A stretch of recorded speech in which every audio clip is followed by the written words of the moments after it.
It's been 3 months since my birthday, and I couldn't shake that feeling that something was off about that review.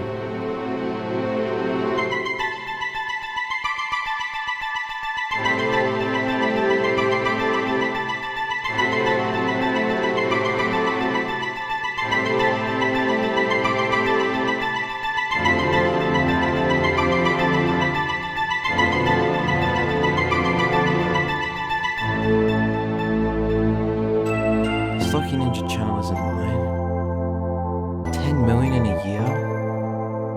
I'm more concerned with what's connected to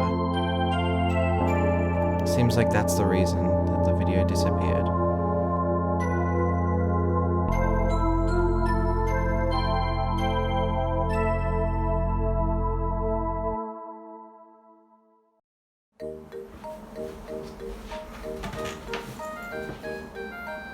Best game. That's all. Okay, maybe I should elaborate on that last point a little bit. It was a bit abrupt. So, yeah, Phoenix Wright Ace Attorney Trials and Tribulations is the best game in the Phoenix Wright Ace Attorney Trilogy.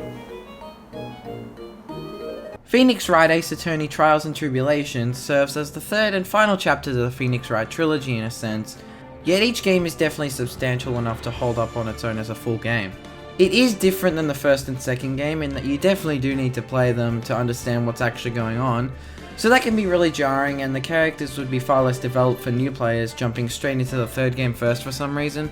This way though, it's able to just keep growing the world of Ace Attorney and wrap up a lot of plotlines spanning back to the beginning. So first things first, this section is spoiler free, with that more spoiler heavy stuff later on in the second half, and you'll notice when it transitions over. But this section will have at least some light spoilers as well. You should still have definitely played or at least know about the previous two games though, because I will be basing my review off your knowledge of those two as well. The gameplay of Trials and Tribulations remains pretty much untouched from Justice for All, which is not a bad thing. The game certainly could have used a new mechanic or something to its advantage just to make the finale feel a little bit more special, but the game certainly finds more creative ways to use its core mechanics, other than, you know, text. The investigations stay pretty great from last time, with far better pacing than Justice for All with its psyche locks, especially Big Tops, intentionally keeping mysteries from you and tasking you to break them to fuel up ammunition for the courtroom. The courtroom itself stays pretty much the same as always as well, with the player being tasked to contradict the witnesses and find the real killer, who typically decides to be one of the witnesses for their own crimes. The ongoing story actually lies heavily within the courtroom this time, in comparison to Justice for All with its more thematic approach. This game definitely focusing on its characters this time around, new and old. This includes fleshing out Mia's character amazingly, Phoenix's old chief, and adding a very interesting perspective from many years ago to the ongoing plot of this game. The lead prosecutor for the game is introduced in the second case as usual, taking the mysterious name Godot, who the game arguably seems to focus on in telling his story, his backstory and motivation clouded in complete mystery. He's great in serving the gameplay as well, often only objecting strongly and with authority when there's a good argument to be had, and boy does he put up a fight when he sees fit whilst chugging his traditional 17 coffees a trial. Since it is a visual novel, the music is also extremely important in giving reason for this to even be a video game, other than adding the element of choice and problem solving. The music is phenomenal in this game, probably the best in the trilogy as well. Every single theme is amazingly catchy and unique, helping you remember some of the best parts of the game, some of the absolute best tunes getting saved right for the end, like the middle stage investigation theme, and surprisingly the detention center theme, helping the final case feel really special. This isn't even a problem either, because as I said, all these other characters have their own unique themes that you can enjoy, but recurring songs are strangely and frequently pulled from Justice for All in order to set the tone for the more filler cases. I cannot undersell how effective some of these characters' themes are as well. Godot's theme, for example, beginning incredibly smooth and strangely assertive, yet as you grow to know his character, it seems to hold a heavier weighting and meaning to it. The cases are arranged rather interestingly, beginning with Turnabout Memories, a flashback case from 5 years ago starring the player as Mia Fey, and your defendant as none other than the love-struck, bumbling idiot, Phoenix Wright. This case serves as Mia's second time in court, yet it's a tutorial case anyway, although she is far more capable than Phoenix was in a compelling case of electrocution against the sneakiest villain in the series. The Stolen Turnabout next is an amazing kind of filler case, with the Quran sacred urn stolen by the phantom thief Mask de Mask, otherwise known as Ron Delight. Or is it? This case is really amazing, with a great villain and an amazing twist in the end as well. This case should not be dismissed when looking at this game, as it's also a great contender for the best second case in the series.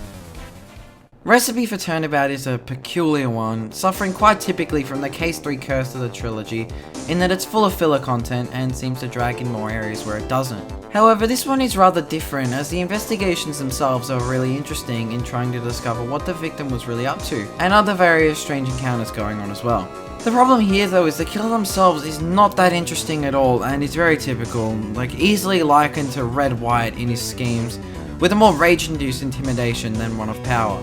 And I won't beat around the bush here, the final two cases are just ridden with spoilers, which will be discussed in all their greatness in the next section. Lachieninja?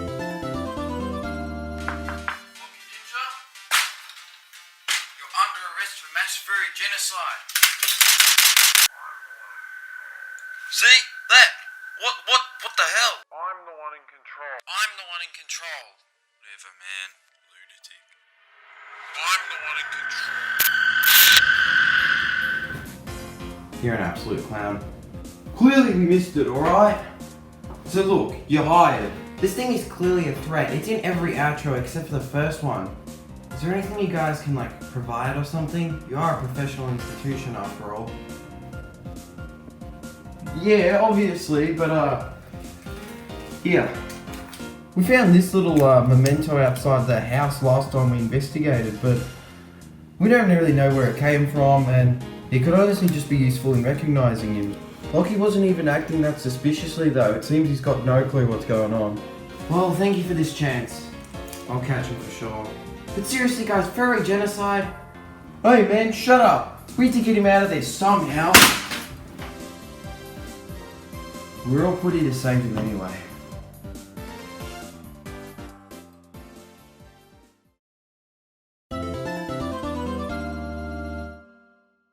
So the only complaint for the Stolen Turnabout is Larry Butts' return, because he's really annoying and really weird in this case. So anyway, it seems you've gotten Ron Delight off the hook as Master Mask, yet suddenly Godot shows up to congratulate you for establishing such a beautiful alibi for Ron at KB Security on the night of the theft. A perfect suspect now created for the murder of the CEO, Kane Bullard. The rest of the case is so twisty, as everything you thought you knew has been flipped on its head, and Ace Detective Luke Atme has now been convicted conveniently as Master Mask, a perfectly crafted alibi. The finale of this as well has one of the most difficult cross-examinations ever from this perfect liar, with Phoenix having to press the exact statement with the contradiction of about 8. Turned out this man sadly has a genius blackmail scheme set up with Ron Delight, in which Luke would craft the plans and Ron would execute them, all until he got found out. And even when he did, he was this close! Unable to find a rival worthy of his genius, he was forced to create one by himself.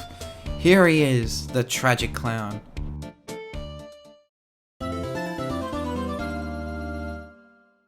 First things first for Recipe for Turnabout, the killer is annoyingly shown right away as the fake Phoenix who somehow convicted Maggie Bird a month earlier in court, the loan shark known as Fiero Tigre. Now nothing is too special about this villain either, the true speciality of this case being the complete mystery and the motivations behind everyone, and they all end up being really solid. Tigre kills Glenn Elg to take the MC Bomber virus of far superior worth, as it was originally going to be traded until Glenn wins the lottery and is able to pay off the proper amount of his huge gambling debt to Tigre. Tigre poisoned the coffee of Glenn to pay off his own immense debt to Bruto Cadaverini to steal the virus, whose daughter he hit with a car accidentally and racked $1 million bill to pay for her surgery, making it worse by originally fleeing the scene. The other twist as well that the whole thing was staged was also really good, because there just seemed to be no other way that the contradictions caused by the evidence and witness testimony could make any friggin' sense. The courtroom sections are just as great as always, Godot putting up a great fight and even being smart enough to notice the Phoenix look-alike.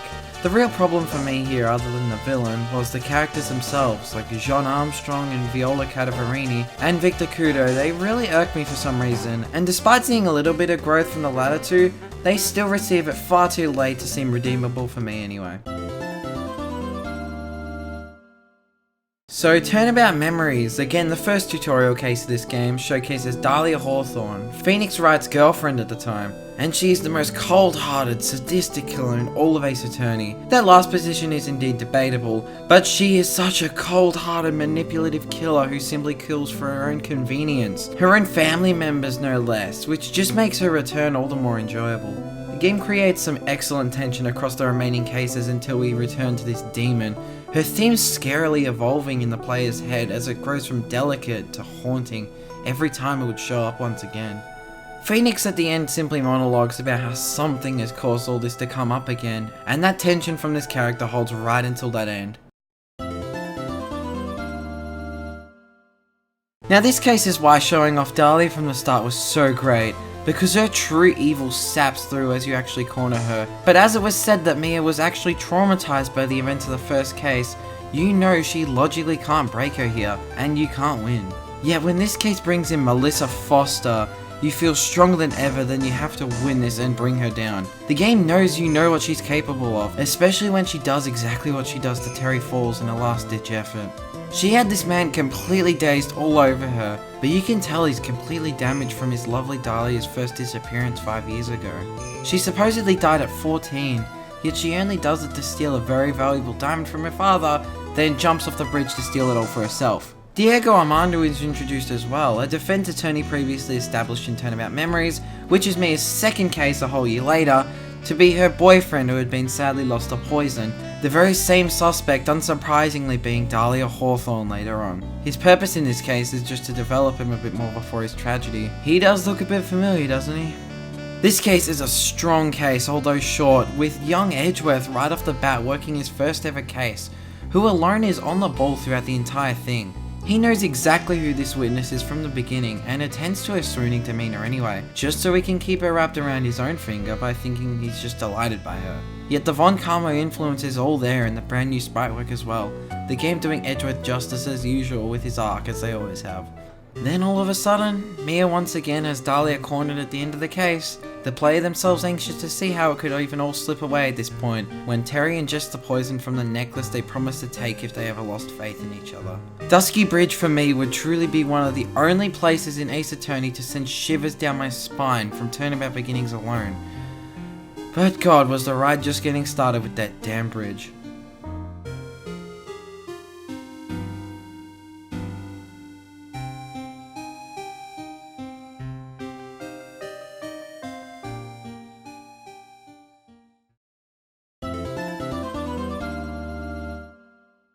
Bridge to the Turnabout is up there for the best Ace Attorney cases for me, but it's close between this and Farewell My Turnabout if I'm being honest. Where Justice for All had a really strong theme throughout the game in my opinion, this game takes the other massive component of Ace Attorney and develops it to a fantastic extent, that being the characters and the mysteries of the Fae clan. This case begins amazingly, establishing an excellent location with this wonderful music, highlighting beautifully the power of the mystic arts atop the snowy peaks of Eagle Mountain, Hazakura Temple. An entire portion of Investigation is dedicated straight to the moment until great tragedy, not unlike Reunion and Turnabout, which does the exact same, why I personally believe these Fae Clan cases are so special on their own. And oh, Cult, Magazine, Lewis, Phoenix, Maya and Pearl, all there on the promise of a channeling resort and great practice. Yet the latter two would be the center of something far greater than them. Phoenix on the other hand, well, he was intrigued what she could be doing there. Suddenly, murder strikes the temple on a typically cold night up in Eagle Mountain after a strange encounter with Sister Iris, and mysterious picture book author Elise Deauxnim being murdered. Honestly one of the most chilling scenes as you don't quite know who they are or where they're from. She does bring a familiar student that Phoenix runs into as he arrives to call the police at Dusky Bridge, now absolutely torched in flames. Then you remember that Maya's over there, and I was honestly so hooked that I was ready to have Phoenix run over that damn bridge, now almost completely incinerated. Then Phoenix actually does it. Once Elise, the victim, was revealed though to be Maya's long-lost mother of the DL6 incident, Misty Faye, current master of the Quran channeling technique, this whole situation is even more horrible as the pieces tragically come together. Now, as Phoenix recovers, Edgeworth takes the reins and you get to uncover this whole mess as him, even extending into the court the next day with none other than Franziska von Karma making a return, appropriately well versed in the Quran channeling technique from last time. With Edgeworth too, it finally comes full circle and has him help Wright to make things right after all the efforts Phoenix went through to get him back. His dialogue and inner thoughts are just perfect for his character as he discovers the various psycho locks of the characters, Larry this time around as well, being just as noisy as usual, but honestly trying pretty hard to contribute his part and actually being funny this time. He's the same old Larry we know and love once again, He just felt really mischaracterized in Stolen Turnabout. As usual, he breaks open this case in one crazy way once again, claiming in fact that he saw none other than Iris flying over Dusky Bridge as it burnt down. Speaking of Iris, now I imagine it would feel quite chilling with her presence the whole time, except I already knew that she was in fact Dahlia's twin, but she's still a greatly effective character on her own. Right from the get-go you can tell she's different from Dahlia, and in the end is simply just a roped in accomplice of Dahlia's old sins, who actually tried her hardest to keep Phoenix alive. It's really sweet that Phoenix knew the whole time that it just wasn't the girl he knew. Now onto the murder itself.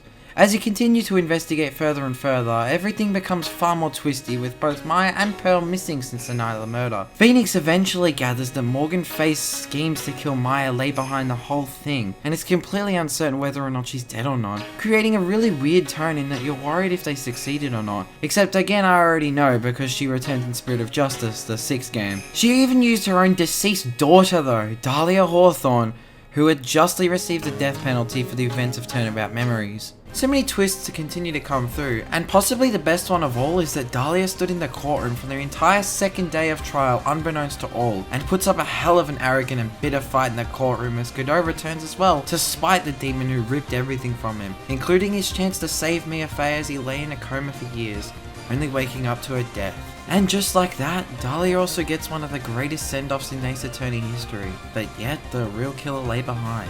Dahlia had been proven not to have killed Misty Fey, and at that, Maya Fey as well. Now onto the 3rd and final part of the trial, we test Maya on the witness stand, as she testifies about the killer had flung their victim under the flaming Dusky Bridge. She'd always been so resilient up to this point, so to see her on the verge of breaking down after channeling Dahlia Hawthorne for 2 days was so tense and sad, as she for some reason tried to defend the killer of her own mother, a mother who herself was channeling Dahlia's spirit to avoid Pearl doing so, and then the spirit forced her to attack her own daughter. But the real killer still proved loose, and yes, I did mention a he earlier, and impossibly, the only man who it could have been being Godot. Killing her out of protection of Maya Fey, seemingly his only reason in carrying on.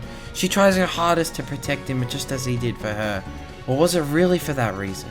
Had he descended so far that he just wanted to kill Dahlia in any form? Just as that could have been for revenge, the reason he faced Wright in court was because he'd been portrayed clearly of his traditional views. Wright had failed to protect Mia in his eyes, and Godot could plainly not see red on a white background. Recipe for Turnabout of all things established really nicely that he simply cannot see red on a white background, and with the blackout that his 3 red lights on his mask could glow, and Maya's attempts to cover for Godot are over. Would Phoenix ever become the lawyer that Mia was? No, not a chance in Godot's mind, as for the first and last time, you truly see into Godot's thoughts. The original cornered theme thrives however, as all hope is lost for him, and you discover the only place Godot could hide such a wound from Maya's attacker is evidence of the fight. Godot's mask explodes in frustration, eventually having to admit his defeat and utter purposeless in life now. Yet somehow, the mysteriously fantastic character of Godot was more at peace than ever with his final coffee with Phoenix Wright. Alright, this game is amazing and this is such an extensive video. I think I should probably just let you all go now, so I hope you all enjoyed the game and it gets a 10 out of 10 in my eyes, one of my favorites of all time along with the entire trilogy.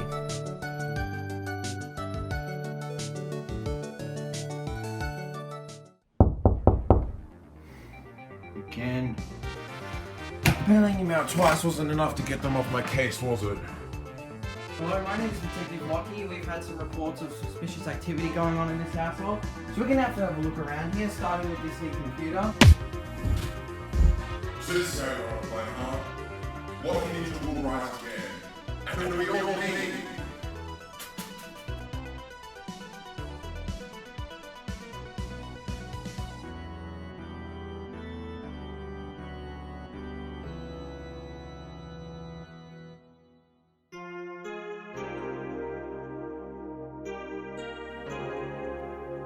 What happened to you?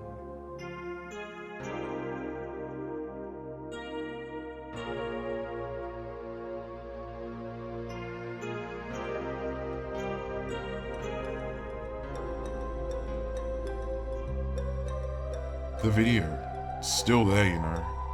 But you're not gonna upload it, are you? That video's busted. I know this little thing slipping in when not supposed to. I don't know how he's doing that. But you're curious, aren't you? Go on. Why don't you just go and have a look at it? You know about the channel anyway, right? Come on, upload it. Do you know your place in my world? Come on, let's get working on the Halloween video, huh? You're wasting your time.